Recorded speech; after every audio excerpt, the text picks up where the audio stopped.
दोस्तों आज के इस वीडियो में हम बात करेंगे 12th हिंदी के एक ऐसे इंपॉर्टेंट टॉपिक के बारे में जो कि प्रश्न संख्या 6 के अंतर्गत आपका बोर्ड एग्जाम के पेपर में पूछा जाता है, कहानी।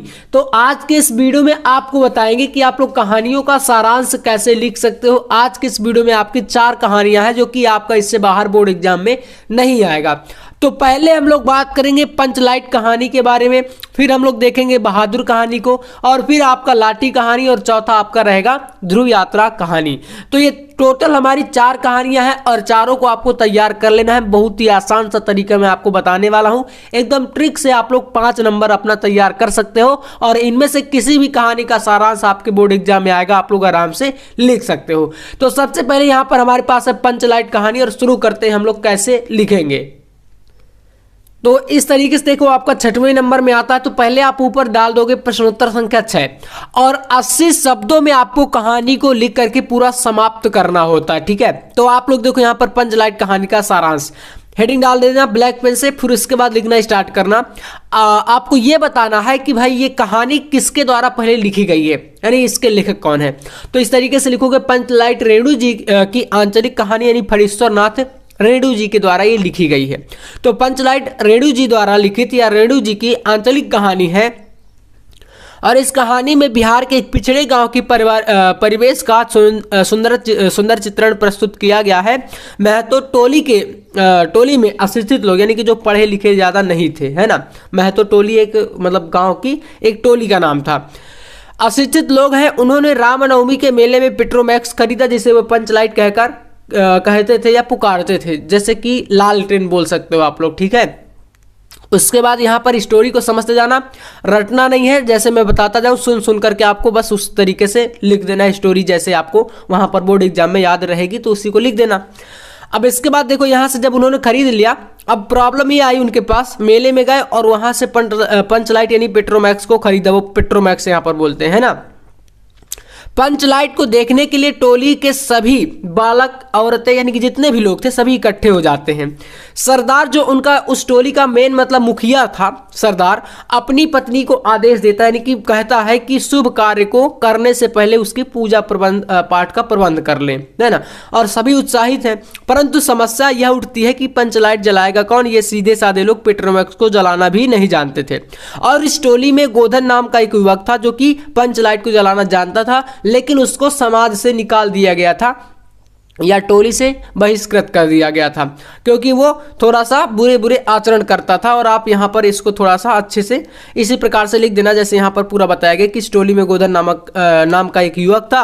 वह गांव की मुन्नरी नामक एक युवती से प्रेम करता था। मुन्नरी की मां ने पंचों से शिकायत की थी और इस लिए जो है गोधन को वहां से निकाल दिया गया था, है ना, कि उसके घर के सामने से सिनेमा के गाने गाता हुआ निकलता है। तो फिल्मी गाने, सिनेमा मतलब फिल्मी गाने, इस तरीके से आपको ये लिखना है। फिर इसके बाद एक पेज में समाप्त और नेक्स्ट पेज पे आना है, तो इतना और लिखना पड़ेगा। इस कारण पंचों ने उसे बिरादरी से निकाल रखा है और मुन्नरी को पता है कि गोधन पंचलाइट जला सकता है। वह चतुराई से यह बात पंचों तक पहुंचा देती है और पंच गोधन की को बिरादरी में ले लेते हैं और वह पंचलाइट को जला देता है। पंच खुश होकर कहते हैं कि तुम्हारा साथ खुनमा। पंचलाइट की रोशनी में सभी लोग कीर्तन भजन करते हैं तथा उत्सव मनाते हैं। और इसके बाद लास्ट में ये लाइन जरूर लिखना, आपको कहानी में मतलब एग्जामिनर जो होता है वो लास्ट में और शुरू में ज़्यादा देखते हैं कि आपने शुरुआत कैसे की है, अंत कैसे किया है।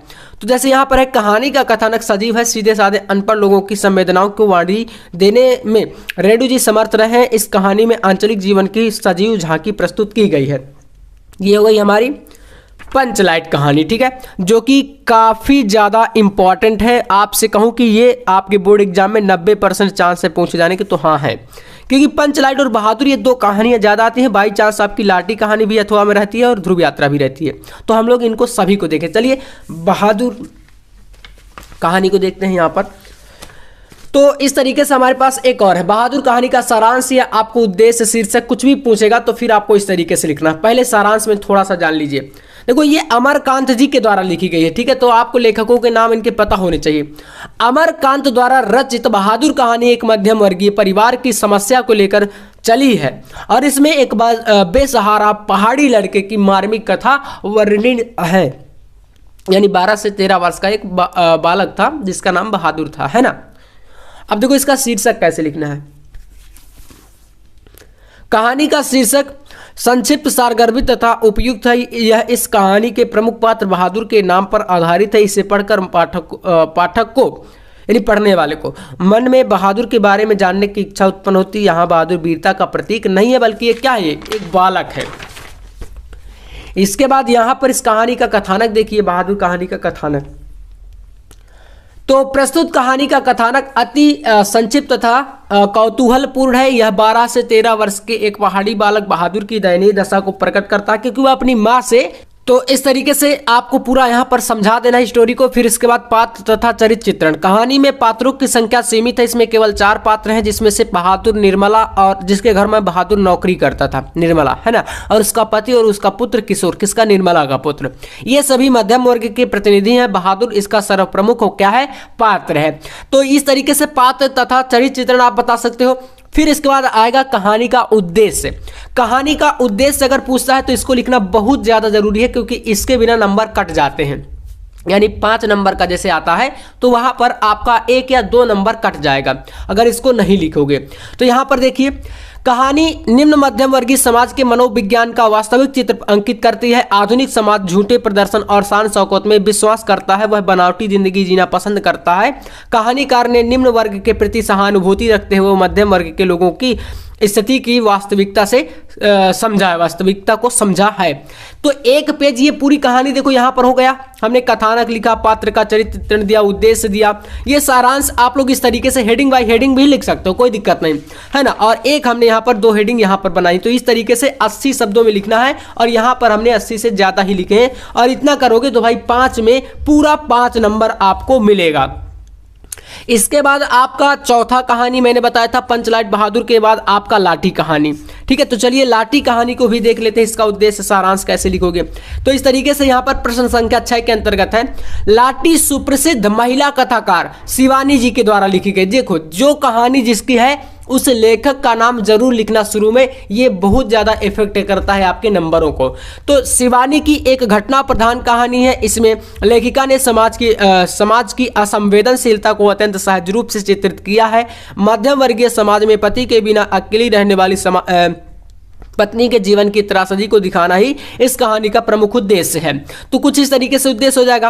अब इसके बाद यहाँ से थोड़ा सा सारांश है, कैसे लेखिका ने इस यथार्थ का परत दर परत उद्घाटन किया है कि वर्तमान समाज में महिलाएं भी आपस में शोषण में लगी हैं।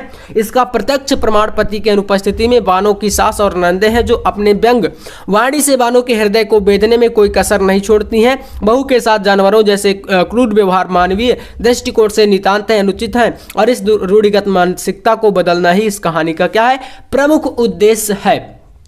तो इस तरीके से आपको ये लाठी कहानी लिखनी है 1 पेज में, ठीक है ना।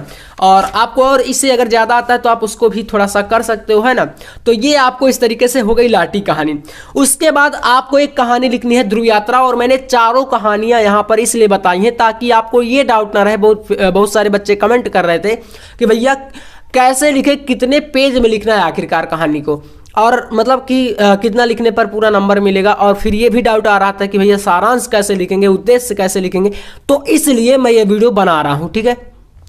चलो, ध्रुव यात्रा कहानी के बारे में यहाँ पर इसमें भी अगर इसका आएगा तो आप ऊपर इस तरीके से प्रश्नोत्तर संख्या 6 डालोगे। आलोच्य कहानी ध्रुव यात्रा का मूल उद्देश्य प्रेम की पवित्रता और पराकाष्ठा की विवेचना एवं वचन पालन के महत्व को प्रतिष्ठित करना है। कहानीकार के अनुसार वैयक्तिक सुखों की अपेक्षा सार्वभौमिक और अलौकिक उपलब्धि श्रेयस्कर है। निष्कर्ष रूप में यही कहा जा सकता है कि ध्रुव यात्रा कहानी तत्वों की दृष्टि से एक सफल मनोवैज्ञानिक कहानी है।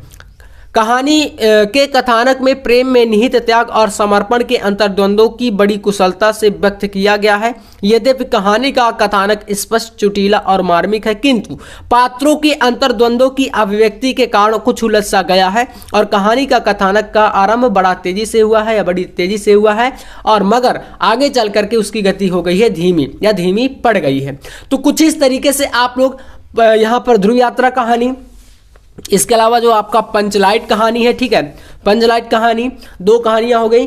तीसरी आपकी यहाँ पर आती है भाई लाठी कहानी, है ना, जो कि मैंने पूरा बता दिया। और इसके बाद चौथा कहानी आपका आता है भैया बहादुर कहानी, जो कि आपको पूरा मैंने समझाया कि कैसे आपको ये चारों कहानियां लिखनी है। और अगर आज के इस वीडियो में बताए गए आप लोग लिख सकते हो यहाँ पर 80 शब्दों में। देखो वैसे कहता है कि 80 आपको शब्द में ये कहानी को, इनमें से किसी भी कहानी अगर आएगी तो आपको लिखना है। वैसे आपका ज्यादातर 90% चांस है बहादुर और पंचलाइट के, बाकी बीच बीच में इनको अथवा में भी दे देता है, तो उसके लिए मैंने आपको चारों बता दिया। तो ये वीडियो आपको कैसा लगा कमेंट में बताना, और चैनल पर सब्सक्राइब कर लेना नेक्स्ट वीडियो के लिए। नेक्स्ट टॉपिक आपको और ज्यादा इंपॉर्टेंट इसी तरीके से मैं बताने वाला हूं कंप्लीट सॉल्यूशन के साथ। मिलते हैं नेक्स्ट टॉपिक के साथ, तब तक के लिए जय हिंद, वंदे मातरम।